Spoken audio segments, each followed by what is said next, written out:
Oke, udah on nih. Baik, halo semuanya. Perkenalkan, nama saya Ibtu Rama Satya Sanjaya, nomor absen 19 dari kelas 12 F5. Saya merupakan siswa SMA Negeri 1 Sukawati yang kali ini akan melakukan penelitian mengenai kearifan lokal yang ada di Bali, khususnya di daerah tempat tinggal saya, yaitu Banjar Cemenggaon atau Desa Cemenggaon. Berikut ini merupakan video laporan dari penelitian saya dengan dua topik, yaitu yang pertama, penggunaan Jajo Banten dan makna simbolisnya dalam sehari-hari, dan makna dan simbolis dari penggunaan kata tabe dalam kehidupan sehari-hari. Baik, sebagai masyarakat Hindu di Bali, kehidupan sehari-hari sudah pasti tidak bisa lepas dengan ritual keagamaan. Mulai dari kalau masyarakat Bali itu mengatakannya sebagai Banten Canang dan Banten Saiban. Itu merupakan salah dua dari kearifan lokal di Bali. Namun topik saya kali ini itu lebih menjerumus kepada pengadaan dan pemanfaatan hal yang sangat berdampingan di kehidupan kita, khususnya di Bali, yaitu berupa kearifan lokal yang memaknai dan mensimbolis makna dari Jajo Banten dan penggunaan kata tabe dalam sehari-hari. Yaitu tujuan penelitian ini supaya kita sebagai generasi muda yang memiliki tanggung jawab yang besar untuk masa depan, khususnya di Bali, sebagai umat beragama juga kita patut melestarikan dan istilahnya kita patut memperhatikan budaya kita sendiri. Tanpa kita sadari hal-hal yang berada di lingkungan sekitar kita itu kita perlu pahami bukan hanya dalam cara pelaksanaannya saja, namun juga dapat dikaji dalam cara pandangnya. Jadi itulah merupakan tujuan dari penelitian saya kali ini. Semoga penelitian ini bisa bermanfaat bagi kita semua dan mengajarkan kita untuk lebih menghargai budaya kita sendiri. Penelitian ini saya lakukan atau saya laksanakan di daerah sekitar tempat tinggal saya, yaitu daerah Banjar Cemenggaon atau Desa Cemenggaon.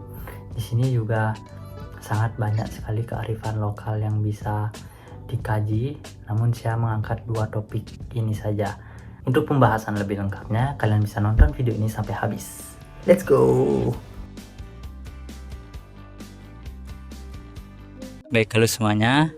Jadi kembali lagi, sini saya akan mewawancarai narasumber pertama. Ratu Randa bisa disampaikan nama Ratu. Pasangan Ratu, Iya, Perdana Isteri Anom. terus semua. Ya langsung saja ke pertanyaan yang pertama. Bagaimana arti dari keberadaan Jajo Banten di Bali, Ratu? Atau pada Banten keagamaan masyarakat Bali? Kalau di Bali, yaitu Banten itu utama itu, yaitu untuk memohon kita ya supaya kita selamat semua. Kalau di Bali gitu, semua Banten itu berarti yaitu adalah untuk kesucian kita bersama dan untuk memohon kepada Sang Yang Widi supaya kita yaitu selamat untuk menjalani apapun yang kita jalani. Untuk sejarah Jajo Bantennya ini, apakah ada dari dulu atau bagaimana? Khususnya Banten, Jajo Uli, Jajo Begina. Gitu. Ya, kalau Banten ini, kalau di Bali, semua yang dipakai serana itu adalah semua yang ada, nah seperti sekarang jajo-jajonya itu ya sumpeng begitu, tapi kali dulu itu ya jajo uli, jajo gina, sato, dodol itu semua dipakai, tape, udah itu tebu, itu semua isi Banten kalau di Bali. Kalau kita di sini, kalau sekarang kan sudah kita agak modern, apa yang kita senangi itu yang kita isi. Tetapi Ratu Peranda tidak senang begitu. Apapun isi dari Banten dari dulu itu, itulah itu Ratu Peranda pakai, jajo gino, jajo uli, satu, iwal, itu semua udah itu tape, itu semua dipakai itu sebuah Banten itu. Berarti untuk jajo Banten, jajo Uli, jajo Gina itu harus tapi Harus dipakai. Harus dipakai karena kita sudah dari dulu kita diwarisi begitu oleh leluhur kita. Semua itu kita harus pakai semua. Kalau orang sekarang kan tidak begitu. Nah itu sekarang paling-paling dia jajo Gino satu, jajo Uli satu. Tetapi taruh dulu jajo Ulinya merah satu, putih satu, Ginonya putih satu, merah satu. Udah itu desi udah satu desi. Udah itu desi yual kalau dulu. Kalau ada lagi jajo Grino namanya desi. Atau juga matahari begitu kalau dulu. Sekarang kan bisa-bisa aja pakai 2 jajan aja bisa sekarang. Beda sekali dengan dulu. Kalau dulu biarpun kita ya sedikit-sedikit dulu tuh, tapi semua yang kita pakai itu ya warisnya dari warisan dari dulu lah kita pakai. Sekarang masih juga itu dipakai.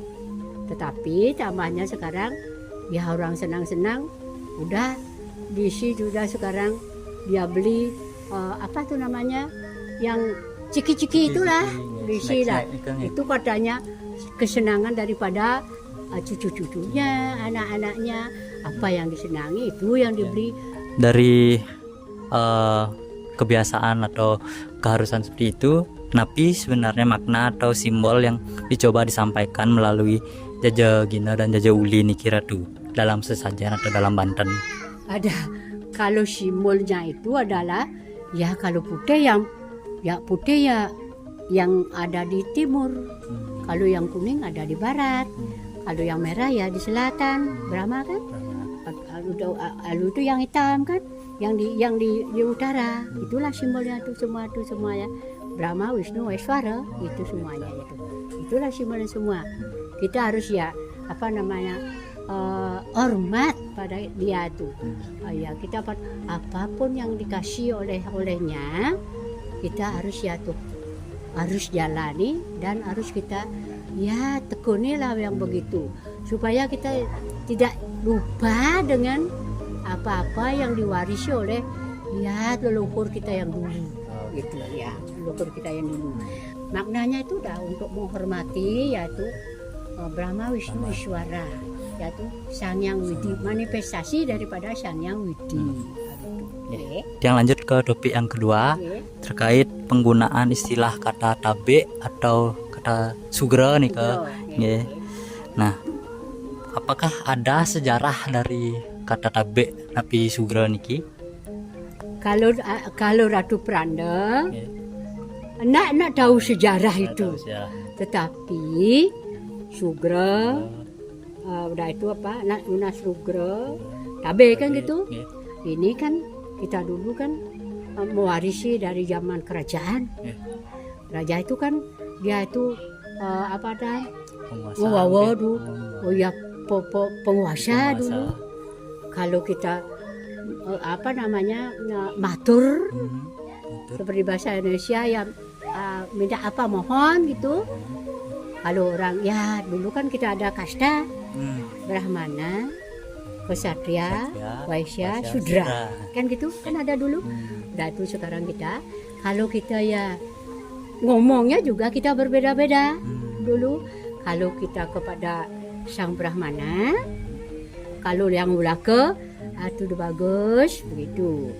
Kalau umpamanya yang mangku, ya ratu udah kaki yang mangku begitu ya. Udah itu kalau Ratu Prana, anak sugra Ratu Prana, yang lanang Ratu Prana lanang, yang istri Ratu Prana istri.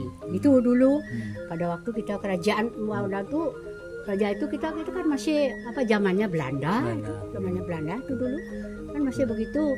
Tapi kalau sekarang lagi kan ada Ksatria, Ksatria juga begitu. Yang kepada Ksatria Sugra Dewa Made, Sugra Dewa Nyoman, ada Dewa Putu, ada Dewa Kentut, begitu juga apa sekarang kan ada desa kan gitu, gitu juga, gitu kita anunya bahasa kita. Tetapi kalau kita ya sama kita kan ada Sudra Waisya, ya kita juga harus hormat kepadanya. Nggak boleh caci-caci begitu, nggak boleh. Umpamanya kalau orang yang lebih besar daripada kita, kalau kita hormat, umpamanya pewayan, apa pewayan kang hijau, begitu bahasanya, Sudrawasianya itu ya. Atau umpamanya yang kalau udah jadi mangku apa atuh kak mangku kalau mau hijau, lain lagi bahasanya. Biarpun kita sudah. Kita harus hormat karena dia itu sudah berjati. Ya, nggak boleh kita samakan kepada kakak dan adik. Pada kakak dan adik pun kita harus hormat.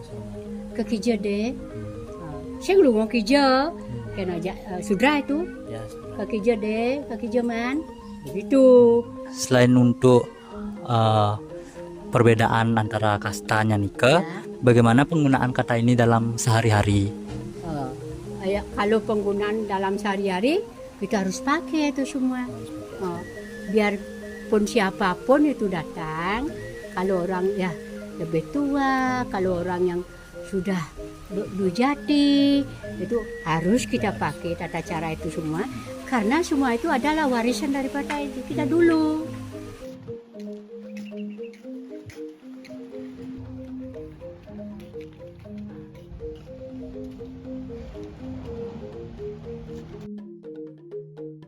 Baik, halo semuanya. Jadi di sini saya sudah berada dengan narasumber kedua. Namun sebelum itu, sebelum kita mendalami lebih dalam lagi mengenai topik kita hari ini, yaitu Jajah Banten, khususnya Jajah Banten, Jajah Uli dan Jajah Gina, narasumber memperkenalkan diri. Nama saya Ninyoman Asmariati. Baik, di setiap Banten seperti apa contohnya? Contohnya kalau kita sehari-hari saja, kalau ada purnama tilam kan bikin sodan istilahnya, pakai aja gini Jajah Uli gitu. Dalam kehidupan sehari-hari, apakah pemanfaatan Jajah Begina dan Jajah Uli ini dapat dikonsumsi? Tentunya dapat, juga bisa dipersembahkan kalau lungsurannya itu bisa dimakan.